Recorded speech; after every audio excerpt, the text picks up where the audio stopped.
fait, on avait envie d'aller à Guingamp. C'était une ville qui nous intéressait. On avait aussi le désir de travailler tous les deux. Donc ça, c'était les deux éléments du début. Et on a contacté le foyer de jeunes travailleurs de Guingamp. Ils nous ont accueillis avec un projet assez vague d'atelier dramaturgie. Où on a rencontré les jeunes du foyer, on leur a posé la question de quelle fiction vous avez envie de raconter, qu'est-ce que c'est pour vous une fiction, ce genre de choses. Et on a dormi une semaine au foyer. À partir de là, on a rencontré plusieurs jeunes, dont Théophane, Ouais. qui nous a sauté aux yeux. Et on ne l'a pas tout de suite su, mais on a tout de suite senti qu'il y avait un truc qui nous intéressait avec lui. Un truc de l'ordre de. On voyait quelque chose, peut-être un personnage de cinéma en puissance, quoi. Ouais. Comme une projection un peu qu'on faisait sur lui. Mais du coup, je sais pas, il y a eu un truc comme ça où on a voulu du coup construire le film autour de lui, avec lui. Donc les 9 mois, c'est des moments où voilà, on est à Guingamp, on revient à nos vies, on repart, on essaye d'écrire. Et après un moment, on se rend compte que tout ce qu'on écrit, tout ce qu'on essaye de poser sur ces jeunes, sur Théophane, donc ils sont dans le foyer de jeunes travailleurs, c'est un truc donc pour jeunes adultes, euh, des gens qui ont voilà, une vie pas évidente et qui sont là en train de se battre pour arriver à mener à bout des projets. Et, euh, et donc on se dit que finalement ce film, on va l'écrire en le tournant. Donc on commence à tourner et on fait comme ça jusqu'au bout, jusqu'à la... On l'avait projeté une fois et on a terminé la veille de la projection parce que chaque fois on remettait une couche en plus. Et le film dans sa forme actuelle naît quand voilà, on décide de tout d'un coup sortir du documentaire, du cinéma direct, voilà, sans commentaire, de capter un peu le présent et qu'on commence une stylisation que Théophane voilà, devient un personnage de cinéma, qu'on décide de choisir une image, un format d'image scope quoi, du 2.35. Et le film est aussi quand on filme ce brouillard arrive dans le film. Voilà, c'est un événement climatique. Comment on intègre ce brouillard au film et comment, du coup, avec une voix off qui s'inspire de ce que tout Théophane a pu nous raconter, mais du coup assez écrite, voilà, assez précise. Comment voilà, on construit ce personnage en le faisant lui répéter. Tout d'abord, il est très figé, voilà, et après, il s'approprie vraiment le rôle. Son Quoi. vrai personnage et à la fois un personnage de fiction, c'est vraiment. Ouais, c'est ça, il y a ce glissement en fait où il devient un peu prophète de. Enfin, Tu du vois. cataclysme, tu vois, l'apocalypse arrive, climatique, quoi, et il y a ce truc de. Ouais, il devient ce personnage-là, ouais. Euh, Oui, j'ai l'impression que le film fonctionne en fait par des suites de décollements de, du réalisme pour arriver vers quelque chose de plus fictionnel. Et c'est ça qui s'est passé aussi dans le personnage, enfin chez le personnage de Théophane, quoi. C'est que au début, on était vraiment centré sur la réalité de ce qu'il vit au quotidien, et au fur et à mesure, ça se décolle et il acquiert un pouvoir qu'il n'a pas, qui est de provoquer une forme d'apocalypse sociale et climatique. Il y a un truc un peu comme ça. ouais. Il y a un désir de vengeance, quoi, comme quelque chose comme ça. Pendant tout le film, il y a une espèce de constat assez. Pas lucide, mais du coup très descriptif, presque assez innocent finalement, un peu de narration, de comment il est exploité d'une part par la société, comment voilà, les choses s'enclenchent, un peu la reconduction un peu de tristesse et de conditions pas évidentes. Et ouais, voilà, cette espèce d'apocalypse qui est finalement sa revanche qui prend sur ce monde qui le croque et qui en veut, enfin, qui fait de lui ce qu'elle veut. Quoi. Et on lisait tout à l'heure avec Yasmine rapidement votre bio et on voyait qu'il y avait des rapports du coup. C'est tout à fait la féministe, Mm. du coup, si je m'abuse. Et, euh, hier, on a interviewé, je sais pas si vous avez vu ce film de Agnès Volpe qui est passé. Non, on l'a pas encore vu. Voilà. Et du coup, elle nous racontait elle aussi qu'elle avait fait. Ah, c'est un film et c'est aussi un objet un peu de galerie, quoi, enfin, qu'elle expose, il y avait des objets et tout. Et du coup, il y avait ce truc de la féminisme, de la performance aussi. Mm. Et je veux savoir, est-ce que ça, tu t'en sers dans ton film, quoi, comment tu construis aussi des acteurs, et est-ce que le film c'est juste un film, ou est-ce qu'il s'étend justement à des trucs un peu plus Je sais pas, est-ce que des objets en découlent, des histoires, des choses comme ça, quoi. Mais il y a un premier truc qui est le choix du mode de production. Olivier comme moi, on défend des projets dans le circuit traditionnel au sens économique Ouais. du cinéma, court métrage, long métrage. Et là, on a voulu travailler ensemble aussi parce qu'on savait que l'un comme l'autre, on avait envie de faire éclater les modèles qu'on peut nous apprendre aussi dans les grandes écoles, dans tout ça. Et faire exactement le film qu'on voulait faire, quoi, avec nos moyens à nous, parce qu'on a été deux dans tout le tournage, mais j'ai l'impression que c'est à cet endroit-là que d'autres médiums ou que le cinéma peuvent venir nous influencer. Moi, en sortant de la FEMIS, j'ai un peu laissé le cinéma de côté pour écrire de la performance, pour m'intéresser au théâtre, des choses comme ça. Et puis toi, tu as un lien très fort avec les arts plastiques aussi. Enfin, Ouais. et donc bon, je pense que on peut considérer que Réponse au brouillard porte en lui des éléments qu'on tire ailleurs qu'au cinéma, mais par exemple, on a construit le film au montage comme une suite de blocs quasiment indépendants les uns des autres, Ouais. avec ces vues documentaires où on quitte le point de vue de Théophane, on arrive dans le point de vue de cet homme dans le bar qui boit une bière sur Forever Young et tout ça. Il y a quelque chose d'assez peu conventionnel dans ce sens-là. Après, pour moi, ça reste clairement du cinéma en fait. Enfin, je pense pas qu'on puisse dire que c'est une œuvre d'un autre type que ça, quoi. Mais Ouais, bah, parce que le cinéma est vachement large enfin, a été et sera toujours dans une. Enfin, c'est protéiforme et ça reste dans le cadre du cinéma. Après, c'est vrai que sur cette séquence de brouillard, on avait une envie un peu jusque boutiste de pouvoir la mettre en longueur comme ça. On s'est beaucoup posé de questions. En f- donc l'apocalypse arrive, enfin, si on peut appeler ça l'apocalypse, ça fait un quart du film et on avait ce truc qui tout d'un coup arrive, prend toute la place et dans lequel on avait envie, aussi bien plastiquement que par l'image, quoi, qui devient quasiment toute blanche quand on est proche de l'image brûlée. Les personnages disparaissent, réapparaissent tout d'un coup. Euh, on avait cette envie finalement de réponse au brouillard. Le brouillard, c'est ce qu'il y a aussi dans la tête de Théophane, dans son existence, dans les incertitudes qu'il y a autour de son futur, de sa vie. Et il y avait cette envie un peu de communiquer ce brouillard, ces questions aux spectateurs. Et du coup, peut-être une question un peu plus. Ouais, qui pourrait être de l'ordre de l'art vidéo, mais finalement que le spectateur se retrouve complètement finalement aussi perdu que le personnage. Parce que tout d'un coup, ça devient très lent, ça devient très.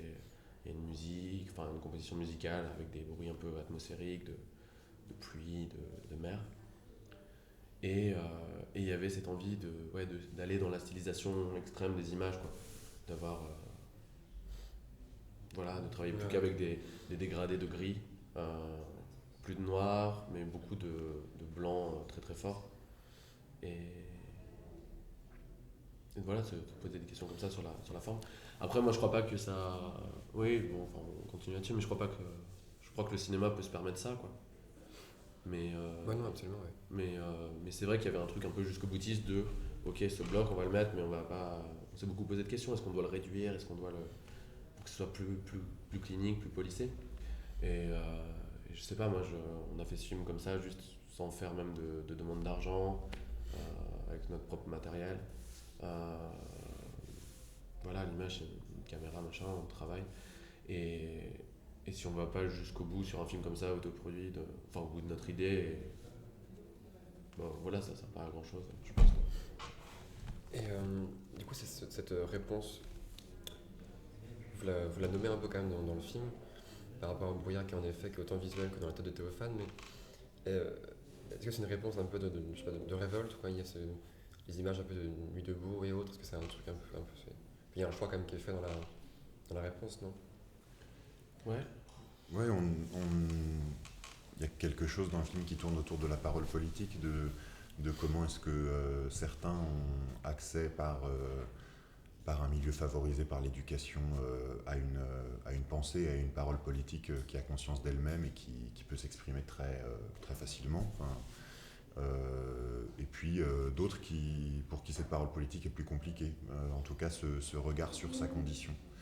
Et j'ai l'impression que, je sais pas, dans les années 60-70, le Parti communiste pouvait faire œuvre d'éducation parfois dans certains milieux pour donner des outils d'analyse théorique de différentes situations sociales.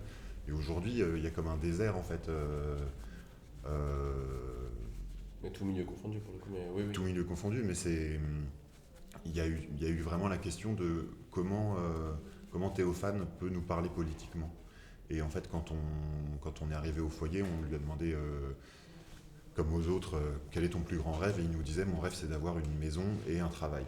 Et au fur et à mesure du film, cette parole nous a vraiment sauté aux yeux en nous disant, cette parole-là qui est aussi simple que ça, avoir une maison et un travail, c'est le rêve commun, et c'est une parole qui en fait porte énormément, qui nous parle d'une situation où beaucoup de gens n'ont pas accès à un logement, ils n'ont pas accès à un travail.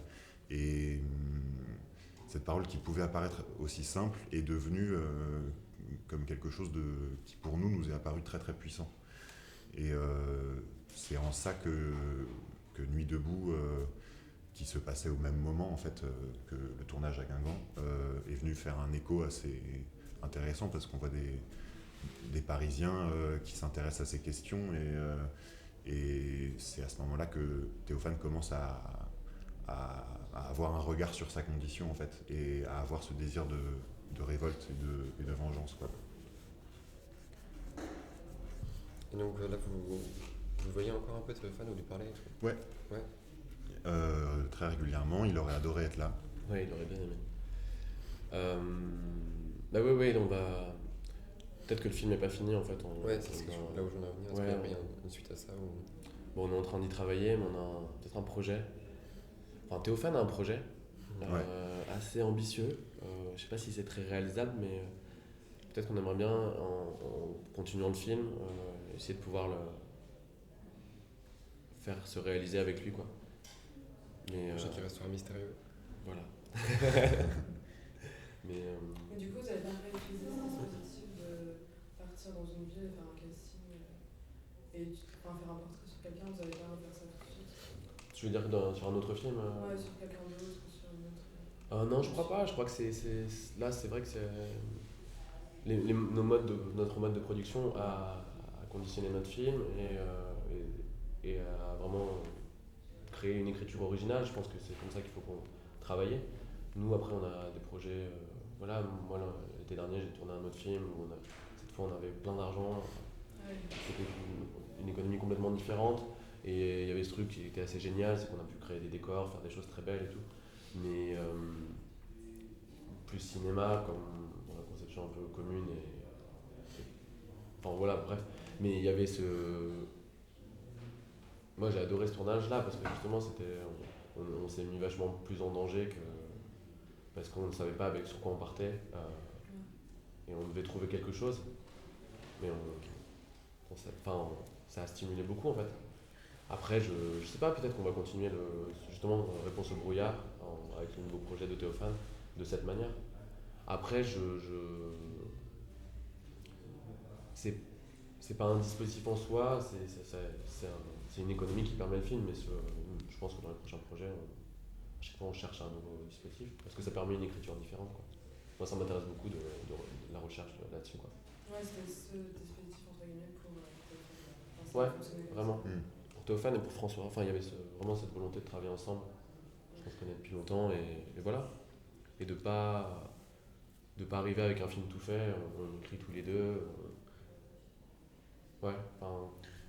Et là, il y a un truc très beau, c'est qu'en ayant Théophane au téléphone il y a 2 semaines, il nous a fait part de ce rêve un peu fou qui est de partir dans un endroit, mais on vous dit pas où encore. C'est tellement bizarre que voilà. Mais et d'une certaine manière, là, là, c'est lui qui nous disait mon rêve le plus fou, c'est d'avoir un travail et une maison. Là, il nous fait part d'autre chose et c'est comme si c'était lui qui nous tendait la main pour continuer quelque chose, quoi. Et, et donc, bon, on est en train de préparer un dossier pour monter voilà, un projet, mais ça va demander un peu plus d'argent que de tourner à Guingamp. Donc, il faut réussir à être malin, quoi. Ouais. Mais je pense que ça peut être très bien, justement, si on a. Ça pourrait être la suite, le film pourrait gonfler. Et comme il y a une rupture très forte, si tout d'un coup on finance un peu plus, moi je pense que ça pourrait être intéressant par exemple de filmer différemment. Là c'est des plans fixes, il y a une espèce d'économie d'image. Mais là tout d'un coup, ouais, je pense que ça pourrait coller, tu vois, juste après le brouillard, donc il termine ce film. Une nouvelle partie dans un endroit très différent avec Théophane qui tout d'un coup est devenu un peu acteur. Il a changé aussi beaucoup depuis avec le tournage. C'est drôle quoi. Je pense que ça pourrait être intéressant. Un nouveau dispositif pour la deuxième partie. Et c'était un choix du coup, le fait de ne pas avoir beaucoup d'argent pour faire ce film? C'était un choix ou c'était un... Ouais, c'était Oui, le choix de ouais. notre liberté et à la fois ce qui est très dur de ne pas savoir forcément, enfin qu'il n'y ait pas de programme annoncé, mais oui c'est un choix. C'était le choix parce qu'on avait envie de faire ce projet ensemble et d'aller jusqu'au bout de ok, ce film on l'écrit en tournant et de pouvoir intégrer toutes ces choses comme on avait aussi une envie de filmer le printemps de 2016, c'est pour ça qu'il y a Nuit debout, c'est pour ça qu'il y a d'autres choses, c'est pour ça qu'il y a ces gens qui sont cette femme qui va à la poubelle, qui est... Enfin ça, moi je peux inventer des choses mais ça je l'invente pas. Cette femme qui est en chaussons dans la rue, qui va jusqu'à sa poubelle et qui revient, et qui prend à peu près 2 minutes à faire l'aller-retour, ou cet homme complètement dans le bar, qui a le regard qui complètement ne fixe rien, quoi, qui nous regarde, qui parlait pas, enfin des choses comme ça. On peut peut-être, enfin c'est toujours moins fort en fait. C'est pour ça que là c'était un truc un peu presque comme de la photographie. Il y avait cet instant qu'on volait et mais je trouve ça trop précieux. Moi je veux que ces gens soient dans le film en fait. Je veux qu'ils soient au cinéma. Je veux que le cinéma soit avec eux parce qu'ils ont pas. Je sais pas, personne les voit en fait. On s'est posé dans des bars comme ça en race campagne et on voyait des choses. Juste avant ce type qui a le regard perdu autour de sa bière, il y a tous ces gens qui jouent aux boules et qui sont à une table en train de. Je sais pas si vous avez vu, ils boivent tous de l'eau. C'est soit eau pétillante, soit eau plate. J'ai pas fini de ça. Ouais, c'est assez drôle, c'est le plan d'avant. Mais du coup, oui, pour revenir à ta question, cette économie a permis l'écriture de ce film et le film est aujourd'hui ce qu'il est à cause de ça, enfin grâce à ça. Ça n'a jamais été un défaut. Et d'ailleurs, on n'a même pas fait de demande en fait. Non, on a écrit plusieurs versions de scénario, mais en fait, à chaque fois, on n'a pas recherché on se d'argent. disait, mais ça parle pas du tout de notre désir en fait, et donc on n'a même pas déposé les dossiers et tout ça. Ça n'est faux, ouais. Ouais.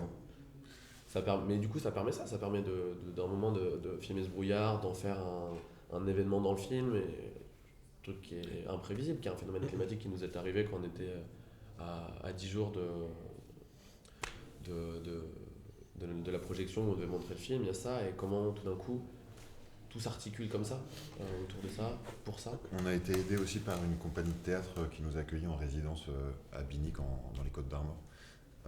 Et là, c'était un mois de résidence où on était dans un endroit avec des comédiens et tout ça. On n'a pas du tout fait jouer ces comédiens-là, mais on était accueillis juste pour avoir un espace-temps comme ça pour travailler. Et c'est là qu'on a finalisé le film. Mais voilà, c'est essayer de créer des dispositifs où en fait rien n'est prévu et dans lesquels on arrive et puis on discute, on sent ce qui se passe quand on marche à Guingamp, on essaie de s'interroger sur ce qui se passe en nous et puis c'était une suite de dispositifs comme ça qui n'étaient pas du tout clos et pas du tout tracés, quoi. Ouais, je trouvais ça hyper important. En plus, dans le regard, il y a sur Théophane, tout ça, il y a quelque chose de vachement plus horizontal que dans le cinéma traditionnel. Finalement, même dans les films, il y avait ce truc où on se mettait en danger. Ça, je crois que c'était hyper important. Comme on n'avait pas de film, on était toujours en état d'alerte et on était un peu comme des pionniers, tu vois, avec la caméra sur l'épaule, à se dire ok, qu'est-ce qu'on fait. Et oui, ça fait peur. Enfin, il y a un truc comme ça, de l'ordre de quel est le programme. C'est ça le plus dur, pourquoi les gens rêvent d'avoir un travail à une maison, enfin surtout un travail, c'est parce que ça fait peur de se lever en sachant pas ce qu'on va faire. que ce soit dans un film ou tous les jours de sa vie. Et ça a permis de se mettre un peu. Enfin, on avait Théophane, nous, c'était la même chose, on cherchait quelque chose en fait.